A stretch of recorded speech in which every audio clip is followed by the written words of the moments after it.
O homem que ficou conhecido no Rio de Janeiro como o faraó dos bitcoins é agora suspeito de homicídio. Ele foi preso há 4 meses por praticar fraudes no esquema de pirâmide financeira. Mas a troca de informações entre a Polícia Civil e a Polícia Federal revelou que o empresário teria montado um grupo de extermínio para tirar do caminho os concorrentes desse mercado ilegal. Na lista dos alvos estaria o namorado da cantora Perla. Medo. É medo mesmo, né, de se expor, né? É dinheiro, né? Ameaças e intimidações. É um mercado que manda pagar e mata. O camarada começou a ganhar tanto dinheiro, que se achou o máximo. Todas as frases se referem a Glaidson Acácio dos Santos, um investidor do mercado financeiro. Para a polícia, ele é um homem perigoso e que teria planejado a morte de concorrentes. Glaidson fez fortuna na cidade de Cabo Frio, litoral norte do Rio de Janeiro. Em apenas 6 anos, passou de garçom a empresário bem-sucedido e bilionário. Mas a ambição sem limites fez Glaidson sonhar ainda mais alto. É o novo Egito? O poder subiu a cabeça dele. Valia de tudo para ter exclusividade. Glaidson passou a rastrear as atividades de outros empresários que despontavam na região. Mas isso não foi o suficiente. Relatórios da Polícia Federal apontam que ele teria chamado 2 sócios para intimidar os alvos. Estava montado um grupo de extermínio, comandado pelo ex-garçom. O esquema montado por Glaidson envolvia uma teia de parceiros. É o que mostra o inquérito que o Domingo Espetacular revela com exclusividade. Longe dos holofotes, um grupo de 9 pessoas que seriam responsáveis por ameaçar os desafetos. 2 atentados na cidade de Cabo Frio contra empresários no ano passado foram um alerta para as autoridades. O que havia em comum era que essas 2 pessoas exploravam o mesmo ramo de negócio. Então, nós começamos a desconfiar de que poderia ser uma tentativa de diminuição ou enfraquecimento de uma suposta concorrência. O Glaidson passou a ser conhecido como um mandante desses crimes. Cada vez mais rico e poderoso, Glaidson ficou conhecido como o faraó dos bitcoins, um tipo de moeda virtual. Outros investidores também apostaram nesse negócio. Wesley Pessano tinha 19 anos e despontava nesse mercado. Ostentava riqueza e habilidade em negociar criptomoedas. Em agosto desse ano, ele foi assassinado dentro de um carro de luxo na cidade de São Pedro da Aldeia, vizinha a Cabo Frio. A Polícia Civil prendeu um dos atiradores, que teria confessado. Glaidson Acácio dos Santos era o mandante. Após a quebra do sigilo telefônico de Glaidson, foram encontradas conversas entre ele e um dos homens que teriam assassinado o rival. Glaidson escreveu: "Senhor Pessano que está tentando meus investidores. Não posso deixar isso acontecer." Estava oferecendo uma porcentagem maior no retorno financeiro dos investimentos. E como o Glaidson, na época, pagava menos, logicamente, os investidores partiam tudo para o lado do Pessano e isso desagradou ele. E Glaidson pretendia tirar outros concorrentes do caminho. Nunca é tarde para a gente conseguir realizar aquilo que a gente sonha, para a gente conseguir chegar aonde a gente sempre sonhou. Patrick Abraão tem 23 anos, mais de 1 milhão de seguidores nas redes sociais. Ele se apresenta como investidor. É um jovem empresário, faz sucesso negociando moedas digitais e namora a cantora Perla. Para a polícia, Patrick era uma das próximas vítimas do faraó dos bitcoins. Esse homem também é um investidor e tem medo. Não é só apenas uma disputinha, uma brincadeira. Aqui tá valendo a vida e a morte. Ele conheceu Patrick Abraão quando o rapaz ainda tentava despontar nesse mercado. Viu o jovem sofrer um atentado e quase ter a carreira interrompida. atentado dele foi do lado de fora da igreja dele. Sorte que ele estava com segurança, o carro dele também era blindado, né? Deram alguns tiros no carro dele. Não é a minha opinião que fica aqui, é a minha certeza do que eu sei. O Gladson realmente é o mandante de todos os homicídios que aconteceu de criptomoedas na região dos Lagos, e no Rio de Janeiro ele não conseguiu ter êxito através da vítima do Patrick Abraão. Patrick e Perla viajaram para Portugal em meio a rumores de que a empresa de investimentos dele não estava pagando os clientes. Eles negam que tenham fugido do país. Nós não fugimos, tá? Nós temos data de volta. Para quem não sabe, quando a gente viaja para outro país, a gente já tem que comprar a passagem de volta. Então, nós temos sim passagem de volta. Não compete aqui a falar o dia exato que a gente vai voltar, acho que não tem necessidade disso. Eu tenho mais de 5.000 pessoas que trabalham só em Portugal comigo. E devido à pandemia eu não pude dar assistência, não pude estar aqui dando uma atenção. E aí nós decidimos conciliar, né?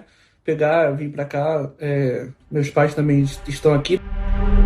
Mas por que Gladson decidiu eliminar a concorrência? Agora, veja como é prático e fácil você trocar os seus reais. Nesse registro, um palestrante que demonstra habilidade nos negócios. É montanha-russa mesmo o Bitcoin, é só oscilação. Você multiplicou na plataforma, comprando e vendendo, dólar, Bitcoin e dólar. Aí você vem e paga em reais. Exatamente. Para a Polícia Federal, a movimentação de moedas digitais que Gladson prometia escondia um esquema criminoso. A oferta era simples. O cliente investia qualquer valor na empresa com a promessa de 10% de lucro ao mês. Mas essa rentabilidade dependia da chegada de mais investidores, formando a conhecida pirâmide financeira.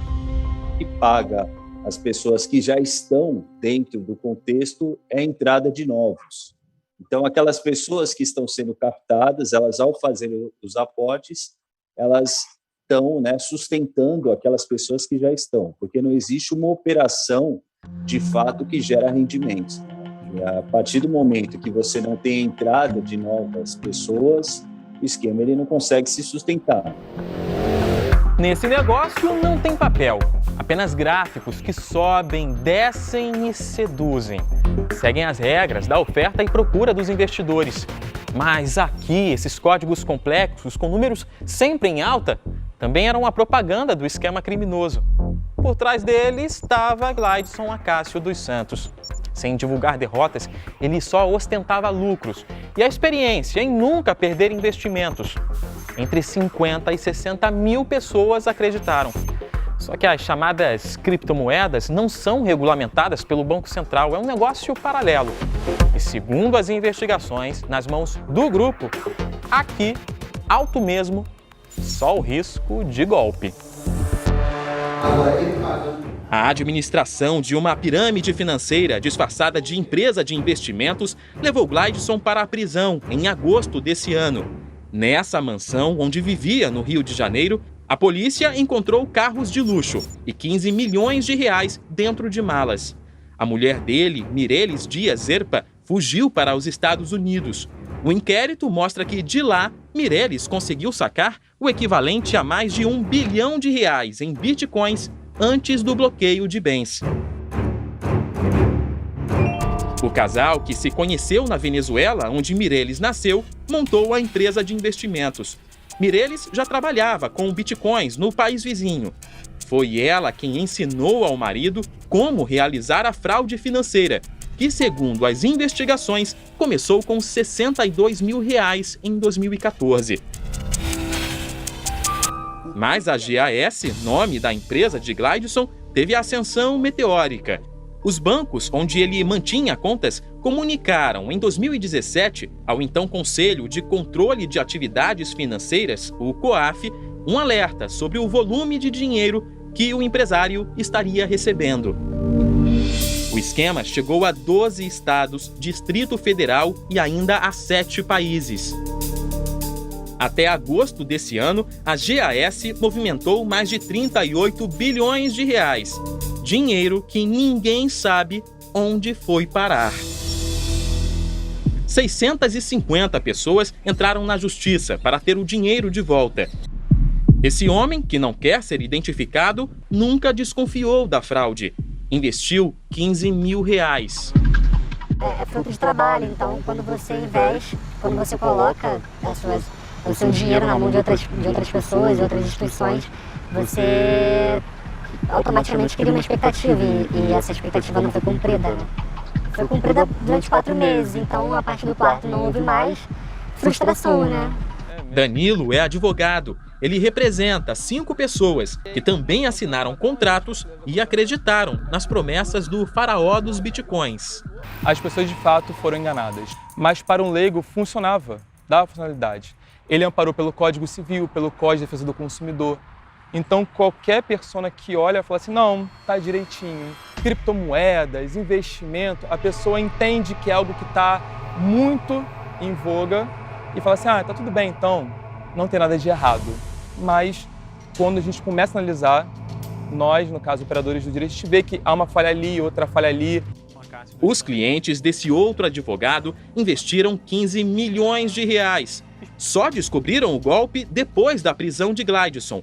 Se surpreenderam com a possibilidade de outros crimes. Esses casos de pirâmide financeira são veiculados aí na mídia constantemente, mas a gente vê algo que até por essa construção da GS está se equiparando um pouco o que acontece com o tráfico de drogas no Rio de Janeiro, ou até o jogo do bicho, né? Uma briga por território em que se elimina os concorrentes, né? Os adversários dessa forma, algo que de fato aqui, mesmo na minha atuação, que é uma atuação focada nesse tipo de crime, era algo que não existia. Gleidson responde pelos crimes de lavagem de dinheiro, promoção de pirâmide financeira e homicídio. Virou réu no processo que investiga uma das tentativas de assassinato em Cabo Frio.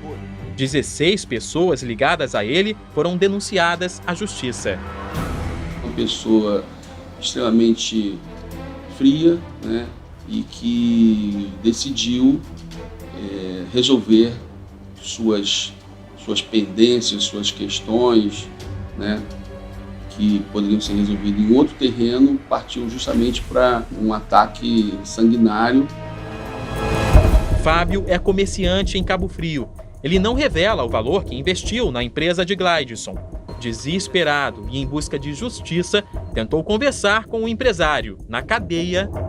Eu estou aqui na frente do complexo de Jericinó, como vocês podem ver ali. Aqui no presídio de Bangu, onde Gleidson está preso. Como eu não sou advogado, não foi permitido eu entrar. E ainda no condomínio de luxo, onde Gleidson morava. Até agora a gente não teve uma resposta satisfatória. Advogados pagam com nosso dinheiro e que estão em silêncio. A única verdade nessa história toda foi que nós investimos e estamos sendo lesados. O sonho do garçom que queria ser faraó parece ter chegado ao fim.